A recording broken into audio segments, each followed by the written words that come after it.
How you doing? I'm Kevin O'Hara for alcoholmastery.com. Today I wanted to talk about short-term gratification versus long-term health and happiness. Now, short-term gratification, right, is something that we do in the moment, right? It's something that we do to give ourselves that momentary pleasure. And it only lasts momentary, It's like, in the grand scheme of things, in terms of your life and your overall health and your overall happiness, short-term gratification doesn't last that long. Take drinking, for instance. I mean, we only really get pleasure, proper pleasure, from those first couple of drinks, We might think that we're getting pleasure later on from the drunkenness and stuff like that, but, there's the big consequences that we suffer from that. So those first couple of drinks where your thirst is quenched and, you really notice the, they're the ones that sort of give you the, that you take the most notice of.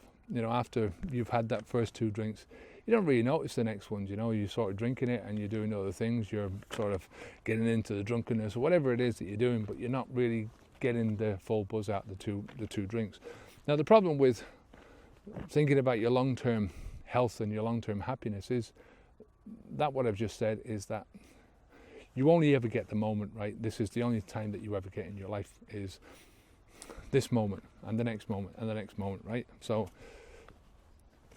but you only really get the moment that you're in, so you can only really ever truly gratify yourself in the present, right? So it's a big trade-off, right, to look at putting off gratification to a later date and not having as much of the gratification as you would like to have, right? Like if you like to eat 4 cheese pizzas, for instance, then, you can't do it all the time, because if you do it all the time, then there's going to be long-term consequences, right? It's the same with alcohol. If you drink a glass of wine once a week, it's not going to do you much damage, is it? But that's not the point. This is people don't do that, because alcohol is a drug, and it's the same thing. I think at the end of the day, when you're eating 4 cheese pizzas, it still has that same drug-like effect on you. You want more, and the bigger you get, the more you need. So you still get that similar sort of a thing with alcohol tolerance, right? But the thing about it is that when you stop doing this to yourself, when you move away from that short gratification thinking, your long-term level of happiness and health and vitality and self-confidence and just the general feeling of wellness in yourself grows, right, over time, right? It doesn't happen overnight. It's not going to happen in a week. In a month you might notice some effects, right? But in the long term, that's when your overall health and happiness and pleasure in life will grow. There's a famous study where they looked at the happiness levels of 2 different groups of people. The first group of people were the people who had a massive windfall in their lives, right? So they won the lottery, right? And they had all this money coming into their lives. And the second group of people were people who had a life-altering disease or an accident or some other calamity in their life that had just drastically reduced their overall happiness, right? So I'll take somebody who's had an accident, fallen off a horse, and has paralyzed themselves from the neck down, right? Or somebody who's won a couple of million on the lottery. And the people that have won the million on the lottery, their obvious happiness goes up, right? And the people who have had the accident on the horse, or whatever it is, the accident that's happened to them, their happiness level has gone down. But the fascinating thing was, over time, the people with the lottery win, their happiness levels sank down again to the same levels that they were before, maybe a little bit, fraction more, right?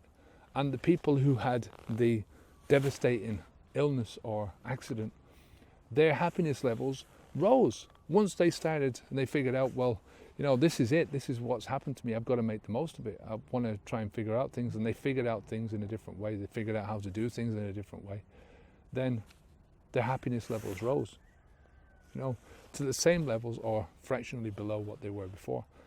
Now, I believe in my life, right, that my happiness levels were at a low when I stopped drinking, right? They were like the disease thing, but it was a long-term thing that had happened, right? It was a gradual process of my happiness levels declining over the years, right? Until I felt that they were at an all-time low. I felt horrible, There were times when I felt like I was going to drop dead in the middle of the night because of what I was doing to my body.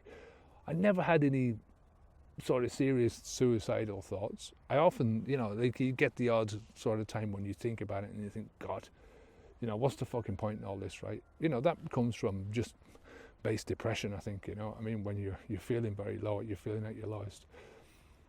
But I feel that since I've stopped drinking, in the 4 years since I've stopped drinking, my happiness levels have risen to way more than they were before, right? They've just come back up again. I was always a happy kid. I was always smiling, even into my teenage years and my early 20s and stuff, As I say, one of the best things that's ever happened to me in my life was the birth of my son, and my happiness levels just soared and sort of stayed elevated to a certain degree because of that, It made me into a better person. He made me into a better person. But I lost a lot of that through the drinking and through the lifestyle of the drinking, and just, you just can't go down that route and not have it affect you in a big way. So I'm just saying, like the short-term gratification of alcohol or any drug or any short-term gratification like that, the effects are minimal, right? They last. The effects of the alcohol, the first couple of drinks that you drink, the first couple of bites of the pizza are the best, right? Then, you're just eating for the sake of eating and to fill yourself up or to get yourself drunk or whatever it is, right, that you're doing. So that short-term gratification only lasts a short while, but the accumulation of the damage that you're causing by those short-term, that addicted life cycle, right, that addictive behavior, that lasts for a long time, right? And it accumulates and it accumulates and it gets worse and it gets worse and worse. Whereas I still have short-term, in the moment gratifications, right?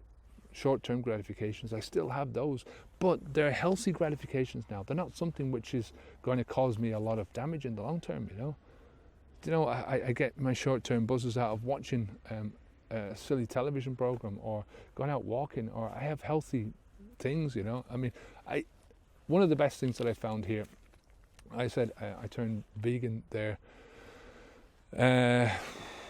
sort of 3.5 years ago, and I'm trying to eat it's not so much a vegan lifestyle. I don't call myself a vegan. I eat a healthy plant-based diet, right, whole foods diet, and I try and stay away from the junk food as much as possible, right? Now, once a week I have these, when we're watching the football matches, they bring around a plate of chips, right? So a plate of French fries with salt and vinegar on them, and they come around and give them to everyone who's watching the match as a half-time sort of thing. But we found this chip shop who's doing Belgium chips, right? Belgium chips. And chips, if you're watching this in America, chips are like potato chips, but they're French fries, but they're thick wedges of potato. And these things are gorgeous, right? And that is my instant gratification. Every so often I go down there and I get a bag of chips. And it's just one of my guilty pleasures in life, And, so long as I'm not doing it every day, or I'm not doing it a couple of times a week, I do it once or twice a month, Not even that. I mean, I had a bag of chips this week, and Esther went to work, and I had to go and watch the football match. I went to watch a football match, and I thought, yeah, I'm going to go and get a bag of chips, right? So, and I sat with the bag of chips in the car, and I called my son, Sean, and I was talking to him about, as I'm recording this, he's 4 days away, so this is a Friday, and next Tuesday they're going in to have the baby, to have a cesarean on the section. And I was just chatting to him about the whole thing, and it was just such a nice moment that like I think I'm going to remember for a long time just me sat in this car eating chips in the middle of this it was, like in a load of wasteland where they're about to build houses where I used to live. Talking to my son about the birth of his soon-to-be daughter. Such a great thing. But that's what I'm saying. Take care of your instant gratification. Make sure that your instant gratifications are healthy, but if they're unhealthy, that you're not doing them too much, right? But think always in terms of your long-term health and happiness. Is this going to detract from that long-term health and happiness? If it is, don't do it, and that's what alcohol is always going to do to you. It's going to detract from that. So look, that's it for now. I'm going to carry on my walking. Until next time, I'm Kevin O'Hara for alcoholmastery.com. Take care of yourself. Keep the alcohol out of your mouth. Onwards and upwards. Take care. Good luck. Bye.